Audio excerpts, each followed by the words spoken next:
ನಾನು ನಿಮ್ಮ ಶ್ವೇತಾ. ಇವತ್ತು ನಾನು ನಿಮಗೆ 3 ಮುದ್ರೆಗಳನ್ನು ಹೇಳ್ಕೊಡ್ತೀನಿ. ಯಾವುದು ಅಂತಂದರೆ ಸಮಾನ ಮುದ್ರ, ಶಂಖ ಮುದ್ರ ಹಾಗೂ ಪೂರ್ಣ ಹೃದಯ ಮುದ್ರ. ಈ ಮುದ್ರೆಗಳನ್ನು ಹೇಗೆ ಮಾಡೋದು ಅಂತ ನೋಡೋಣ ಬನ್ನಿ. ಮೊದಲನೇದಾಗಿ ಸುಖಾಸನದಲ್ಲಿ ಕುಳಿತುಕೊಳ್ಳಿ. ನಿಮ್ಮ ಬೆನ್ನನ್ನು ಸ್ಟ್ರೈಟಾಗಿ ಇಟ್ಕೊಳ್ಳಿ.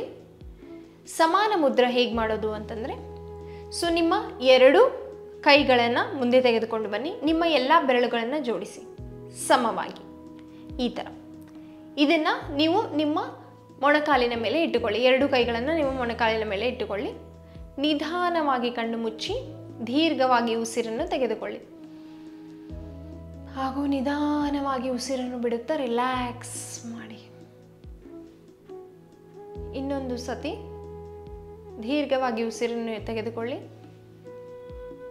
ನಿಧಾನವಾಗಿ ಉಸಿರನ್ನು ಬಿಡಿ. ಇದನ್ನು 10 ರಿಂದ 20 ಸಲ ರಿಪೀಟ್ ಮಾಡಿ. ನಿಧಾನವಾಗಿ ಕಣ್ಣನ್ನು ಬಿಡಿ ಹಾಗೂ ಕೈಯನ್ನು ರಿಲ್ಯಾಕ್ಸ್ ಮಾಡಿ. ಕಾಲನ್ನು ಕೂಡ ನೀವು ರಿಲ್ಯಾಕ್ಸ್ ಮಾಡ್ಬೋದು. ಈ ಮುದ್ರ ಮಾಡೋದ್ರಿಂದ ಏನು ಬೆನಿಫಿಟ್ಸ್ ಇದೆ ಅಂತ ಅಂದರೆ, ಇದು ನಿಮ್ಮ ಬಾಡಿಲಿರೋ ಎನರ್ಜಿನ ಬ್ಯಾಲೆನ್ಸ್ ಮಾಡುತ್ತೆ. ಎಲ್ಲ ಎನರ್ಜಿನ, air, water, fire, earth, space ಎಲ್ಲ ಎಲಿಮೆಂಟ್ ಇರುತ್ತಲ್ಲ, ಎಲ್ಲದನ್ನು ನಿಮ್ಮ ಬಾಡಿಲಿ ಬ್ಯಾಲೆನ್ಸ್ ಮಾಡೋದಕ್ಕೆ ಹೆಲ್ಪ್ ಮಾಡುತ್ತೆ. ಆಮೇಲೆ ನಿಮ್ಮ ಎನರ್ಜಿ, ಫಿಸಿಕಲ್ ಹಾಗೂ ಮೆಂಟಲ್ ಎನರ್ಜಿನ ಬ್ಯಾಲೆನ್ಸ್ ಮಾಡೋದಕ್ಕೆ ಸಮಾನ ಮುದ್ರ ಹೆಲ್ಪ್ ಮಾಡುತ್ತೆ. ಮುಂದಿನ ಮುದ್ರ ಪೂರ್ಣ ಹೃದಯ ಮುದ್ರ. ಪೂರ್ಣ ಹೃದಯ ಮುದ್ರ ನೀವು ಮಾಡ್ತೀರಾ, ನಿಮಗೆ ಗೊತ್ತಿರಲ್ಲ ಇದೇ ಪೂರ್ಣ ಹೃದಯ ಮುದ್ರ ಅಂತ. ಹೇಗೆ ಮಾಡೋದು ಅಂತ ನೋಡೋಣ ಬನ್ನಿ. ಮೊದಲು ಸುಖಾಸನದಲ್ಲಿ ಕುಳಿತುಕೊಳ್ಳಿ. ನಿಮ್ಮ ಬೆನ್ನನ್ನು ನೇರವಾಗಿ ಇಟ್ಟುಕೊಳ್ಳಿ. ನಿಮ್ಮ 2 ಅಂಗೈಗಳನ್ನು ಮುಂದೆ ತೆಗೆದುಕೊಂಡು ಬಂದು ನಿಮ್ಮ ಅಂದರೆ ಹಾರ್ಟ್ ಮಾಡ್ತೀವಲ್ಲ ನಾವು, ಅದೇ ಥರ ಇದಕ್ಕೆ ನಾವು ಪೂರ್ಣ ಹೃದಯ ಮುದ್ರ ಅಂತೀವಿ. ಹೃದಯದ ಫಾರ್ಮಲ್ಲಿ ನಾವು ಮಾಡ್ತೀವಿ. ಇದನ್ನು ನಿಮ್ಮ ಎದೆ ಹತ್ತಿರ ತೆಗೆದುಕೊಂಡು ಬಂದು ನಿಧಾನವಾಗಿ ಕಣ್ಣು ಮುಚ್ಚಿ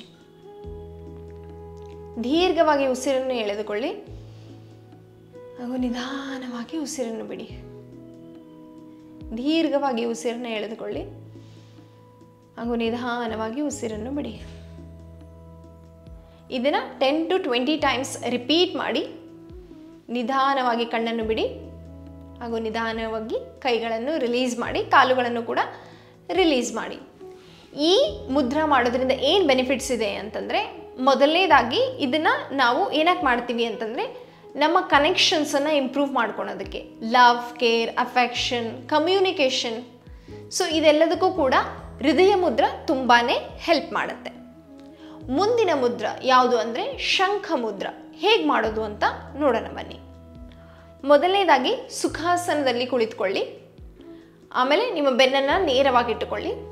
2 ಅಂಗೈಗಳನ್ನು ಮುಂದೆ ತೆಗೆದುಕೊಂಡು ಬಂದು ನಿಮ್ಮ ಎಡಗೈಯ ಹೆಬ್ಬೆರಳನ್ನು ಬಲಗೈಯಿಂದ ಕಂಪ್ಲೀಟಾಗಿ ಕವರ್ ಮಾಡಿ. ಆಮೇಲೆ ನಿಮ್ಮ ಬಲಗೈಯ ಹೆಬ್ಬೆರಳನ್ನು ಈ ಕೈಗಳಲ್ಲಿ ಜೋಡಿಸಿ ಈ ಥರ. ಇದು ಶಂಕು ಥರ ಫಾರ್ಮ್ ಆಗುತ್ತೆ. ಅದಕ್ಕೆ ನಾವು ಶಂಖ ಮುದ್ರ ಅಂತ ಅಂತೀವಿ. ಇದನ್ನು ನಿಮ್ಮ ಎದೆ ಹತ್ರ ತೆಗೆದುಕೊಂಡು ಬನ್ನಿ. ನಿಧಾನವಾಗಿ ಕಣ್ಮುಚ್ಚಿ ದೀರ್ಘವಾಗಿ ಉಸಿರನ್ನು ಒಳಗೆ ತೆಗೆದುಕೊಳ್ಳಿ. ನಿಧಾನವಾಗಿ ಉಸಿರನ್ನು ಹೊರಗೆ ಬಿಡಿ. ದೀರ್ಘವಾಗಿ ಉಸಿರನ್ನು ಒಳಗೆ ತೆಗೆದುಕೊಳ್ಳಿ. ನಿಧಾನವಾಗಿ ಉಸಿರನ್ನು ಹೊರಗಡೆ ಬಿಡಿ. ಇದನ್ನು 10 to 20 ಟೈಮ್ಸ್ ರಿಪೀಟ್ ಮಾಡಿ. ನಿಧಾನವಾಗಿ ಕಣ್ಣನ್ನು ಓಪನ್ ಮಾಡಿ, ಕೈಗಳನ್ನು ರಿಲೀಸ್ ಮಾಡಿ, ಕಾಲುಗಳನ್ನು ಕೂಡ ರಿಲೀಸ್ ಮಾಡಿ, ರಿಲ್ಯಾಕ್ಸ್ ಮಾಡಿ. ಶಂಖ ಮುದ್ರ ಏನು ಮಾಡುತ್ತೆ? ಈ ಮುದ್ರದಿಂದ ಏನು ಬೆನಿಫಿಟ್ಸ್ ಇದೆ ಅಂದರೆ, ಈ ಮುದ್ರದಿಂದ ನಿಮಗೆ ಡೈಜೆಷನ್ಗೆ ತುಂಬಾ ಹೆಲ್ಪ್ ಆಗುತ್ತೆ. ರೆಸ್ಪಿರೇಷನ್ಗೂ ಕೂಡ ತುಂಬ ಹೆಲ್ಪ್ ಆಗುತ್ತೆ. ಈ ಮುದ್ರ ಮಾಡೋದ್ರಿಂದ ನಿಮಗೆ ಟು ಇಂಪ್ರೂವ್ ಕಮ್ಯುನಿಕೇಷನ್ ಕೂಡ ನೀವು ಇಂಪ್ರೂವ್ ಮಾಡ್ಕೋಬೋದು. ಕಾನ್ಫಿಡೆನ್ಸ್, ಸೆಲ್ಫ್ ಕಾನ್ಫಿಡೆನ್ಸ್ ಕೂಡ ನಿಮ್ಮದು ಜಾಸ್ತಿ ಆಗುತ್ತೆ. ಈ ಮುದ್ರೆಗಳನ್ನು ನೀವು ಟ್ರೈ ಮಾಡಿಬಿಟ್ಟು ಏನು ವರ್ಕ್ ಆಗ್ತಿದೆಯೋ ಇಲ್ವೋ ಅಂತ ಕಮೆಂಟ್ ಸೆಕ್ಷನಲ್ಲಿ ಹೇಳಿ. ಮುಂದಿನ ಎಪಿಸೋಡಲ್ಲಿ ಮತ್ತೆ ಸಿಗೋಣ. ನಮಸ್ಕಾರಗಳು.